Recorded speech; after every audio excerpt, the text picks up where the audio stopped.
AC and DC motors part 6. AC induction motor speed controlling. Today my topic is variable frequency drivers. So here how you can control the speed of a motor, and there are three methods we call uh, variable frequency drivers, or else pole changing method, or else Ward-Lennard system. And today we are focusing on variable frequency drivers, and there are three kind. One is cyclo-converter, the second one is synchro-converter, and the third type is pulse width modulation. Today my topic is the operation and basic construction of cyclo-converters. As I mentioned earlier, there are three kinds of VFDs, variable frequency drivers. The cyclo-converter, it consists of SCRs. So you are supplying a fixed AC signal as input, and it produces variable frequency outputs. So as the frequency varies, you can vary the speed of induction, the motor. That motor can be induction motor or a synchronous motor. And the commutation method used in this SCR is natural commutation. Commutation means switching off the SCR or stopping the conduction of the current through the SCR. So there are two methods, natural commutation and forced commutation. Natural commutation occurs whenever in AC supply, alternating current supply, as the current crosses zero or the current flow falls below the holding current of SCR, then that SCR come into switched off situation. Right. So the first one is cyclo-converter. It's an AC to AC converter. This, if the input AC waveform have a frequency F1, so then your output frequency can be F2, F3, F4, whatever, different frequencies. And the second one is current source inverter or else synchro converter. It has also SCR, silicon control rectifiers. This one has two blocks we call rectifier bridge and inverter bridge. This one, how it operates, you provide a fixed AC supply with fixed frequency, and then you can rectify it to a fixed DC supply, and this from this DC supply again you can produce an AC supply which has variable frequency. The third one also similar, you supply AC and then convert it to DC and then rectify it into DC, and then you can convert or invert into variable frequency AC supply. The third one you are using transistors. The second one you are using thyristors or silicon control rectifier. So in this second method also you can use for induction synchronous motors. The third one also. And as this one is involved with the SCR, the commutation is natural commutation, switching off the inverter. The third one is with transistors, and the commutation method that uses forced switching. Regarding the natural commutation and forced commutation, I will be doing separate video with the SCR operation and these things. And till then, we'll move how that speed can be regulated in an induction motor. Right. So basics is always comes first.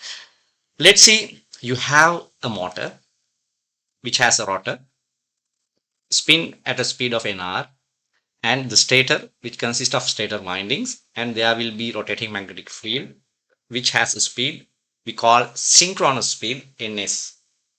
The synchronous speed is denoted by this expression 120 into frequency divided by number of poles. Number of poles means the stator winding poles, and the frequency means the supply frequency. If you want to vary the synchronous speed, you can vary the frequency of the supply, or else you have to change the number of poles. If you change the synchronous speed as per the below equation of this, your rotor speed is proportional to your synchronous speed. And 1 minus s means this is slip, the slip between the rotor and the stator magnetic field. As the rotor always has lesser speed in induction motor with compared to its synchronous speed or stator rotating magnetic field, there will be slip. So if you consider this formula that you can see, rotor speed is proportional to synchronous speed. So if you can alter or vary the synchronous speed, then you can vary the rotor speed. So this is the principle that we are using to control the motor speed.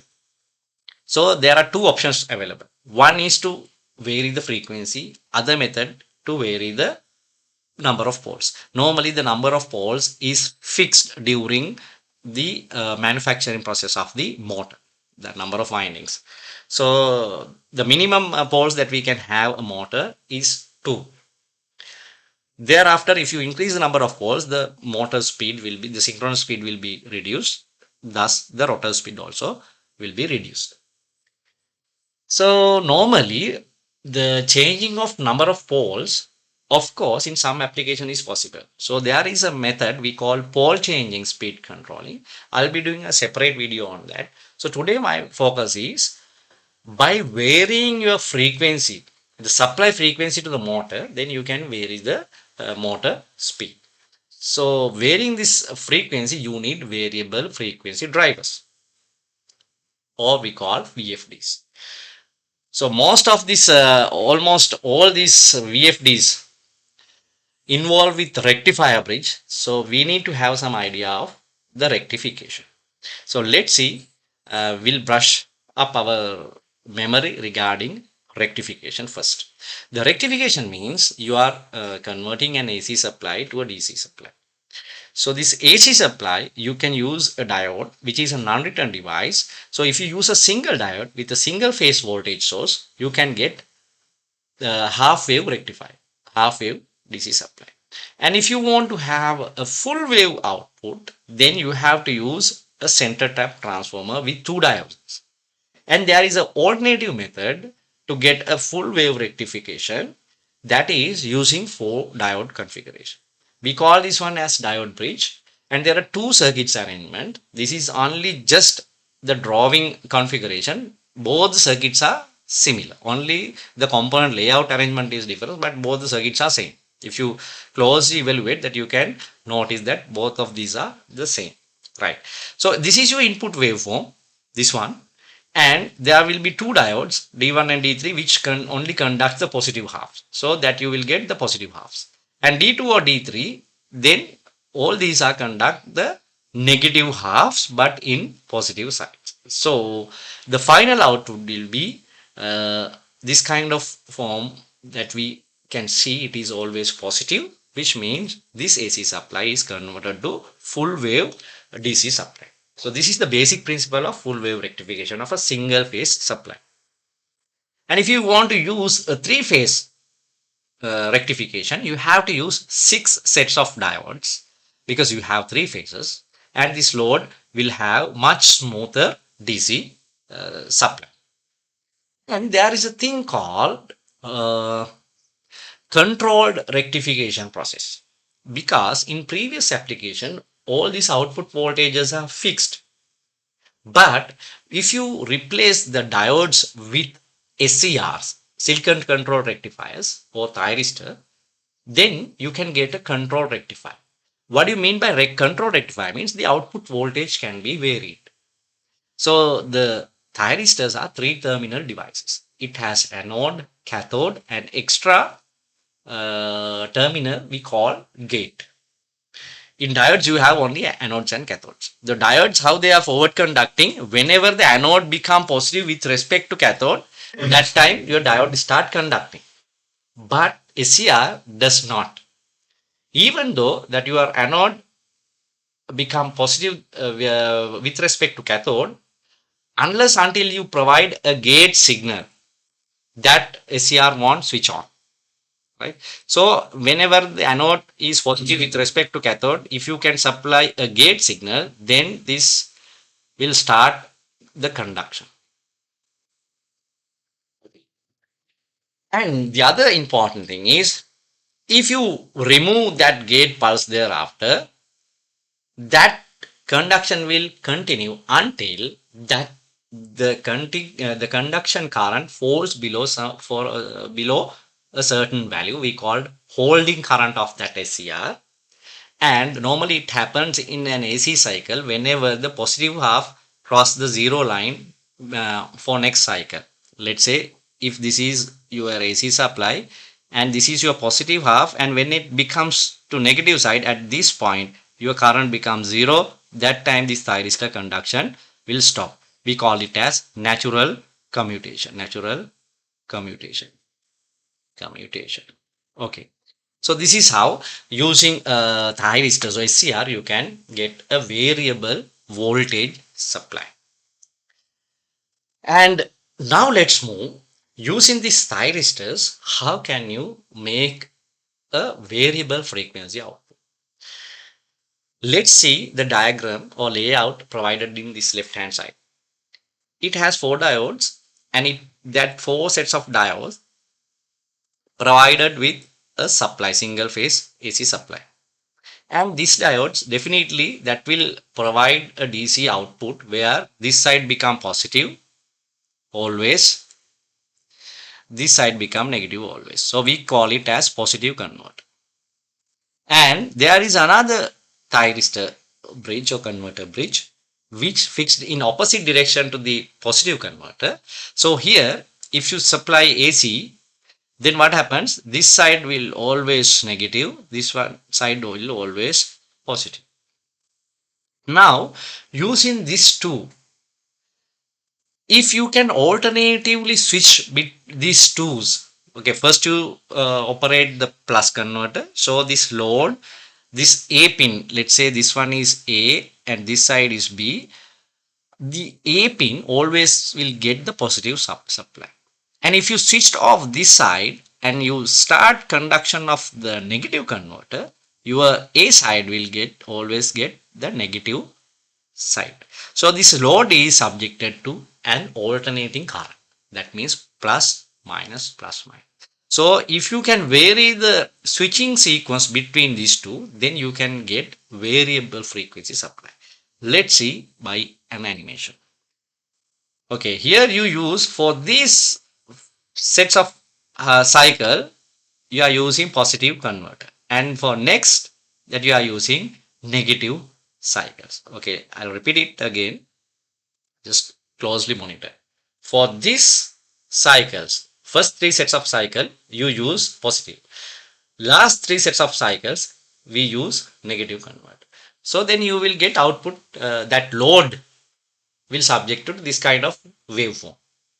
So which means as an average, if you consider, that is shows some similarity of a sinusoidal or not exactly sinusoidal. It will be square average if you consider, but in actual cyclo-converter with the back EMF effect of a motor, that will already it will come almost equal to sinusoidal arrangement. That will that thing I will explain a bit later. Okay. Somehow using this two bridge alternating method that you can produce different frequency. Now you created another new waveform which has a frequency of f1, which is a sixth of the first fundamental waveform. It's 1/6 from the fundamental waveform, and you make frequency which is less than your fundamental frequency.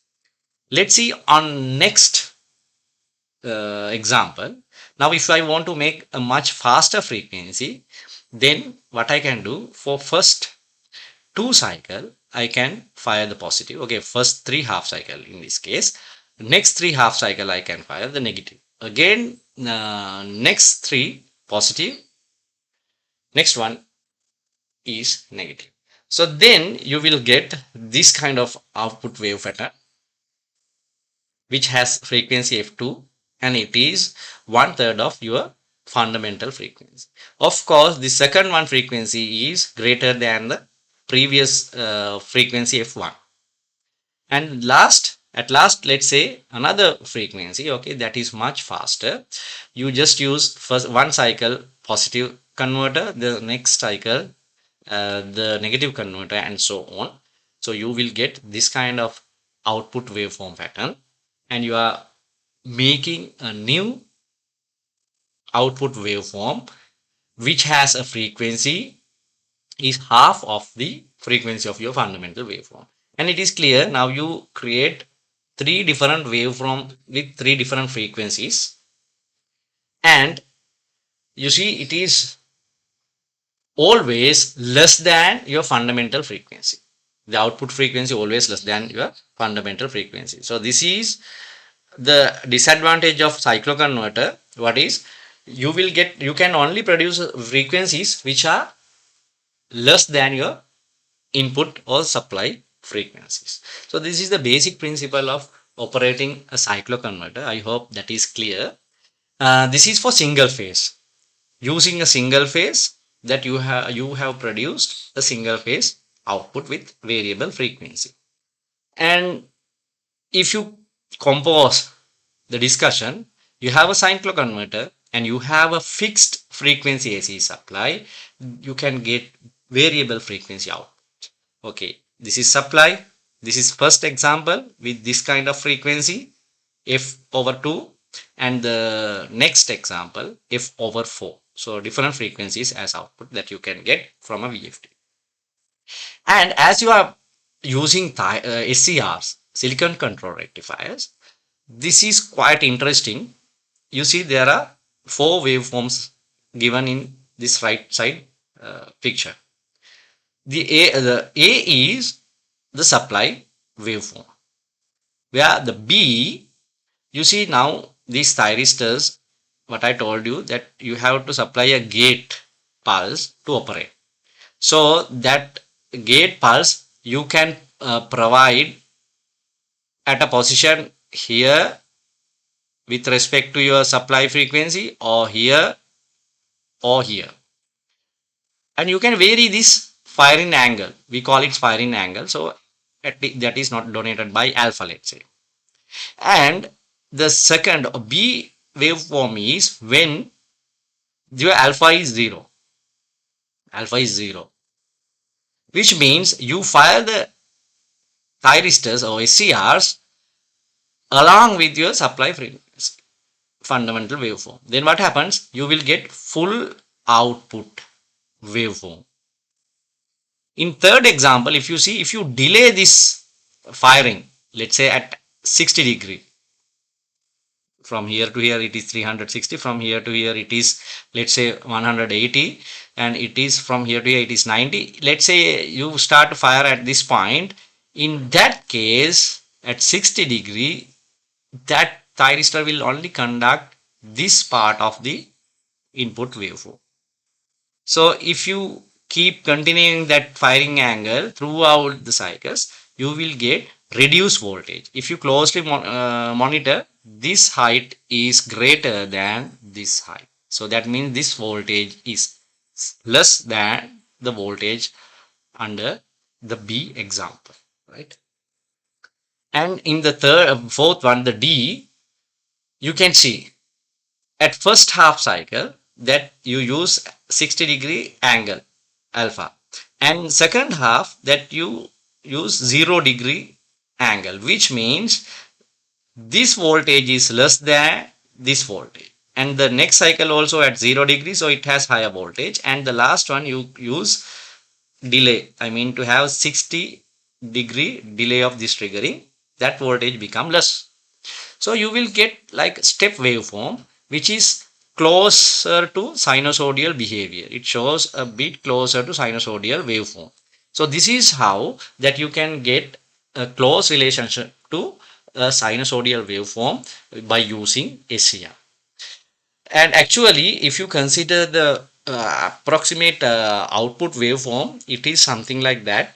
And you see these blue ripples, that is how that actual waveform patterns behaves. This because of that conduction of the thyristors will halt or stop. It will not wait until it completes its cycle. It will stop at this halfway. That because that the current flows through the thyristors will fall below their holding currents because of the back EMF effect of the load. Let's say this thyristor or this cyclo-converter is connected to induction motor or synchronous motor. These motors are producing back EMF. So there will be in reaction between the supply current as well as the back EMF current. So there will be some time, there will be a certain time that the current falls below, the resultant current falls below the thyristor holding current. That time that the conduction will stop. So because of that effect, there will be much more smooth behavior of the sinusoidal waveform. And finally, let's see how this cyclo-converter can be used to drive a three-phase synchronous motor or induction motor. For the discussion purpose, what I've taken is a synchronous motor. This is the stator winding. This is the exciter winding of the synchronous motor. Exciter winding, it is supplied separately with the DC supply. So that is for this excitation. And three-phase winding, normally in normal synchronous motor, what we are going to supply with the three-phase supply. Here, this supply is connected to your cyclo-converter. Why so much of SCRs used in this arrangement? If you closely monitor this one on the top converter, you have a three-phase supply and positive converter and negative converter. Because of three-phase, that you have to use 6 and 6. 6 for positive converter, 6 SCR for negative converter. Then you will get output of one sine wave, one phase. And if you want to use second phase, you have to connect the same three-phase supply. Maybe you can derive from another set of transformers, and you have to use another cyclo-converter or this the rectifier arrangement. Then that you will get an output which is 120-degree phase shifted with compared to the first waveform. How you achieve that one? You can delay the firing of these two bridges with respect to first two bridges, and the third one also another 120-degree delayed from the second waveform. So that is the way how you get the three phase from a cyclo-converter. So the cyclo-converter, that you can see there are three sets. So altogether 36 SCRs will be involved in this case, right? And I hope that this video clear about the doubts regarding cyclo-converters. On next video, I'll be coming with synchro converters and their principles. So until then, if you have any doubts, you can comment. So then I'll reply you with any doubts, and hope that you enjoy this video. So if you get some knowledge, please like and subscribe to the channel. Thank you.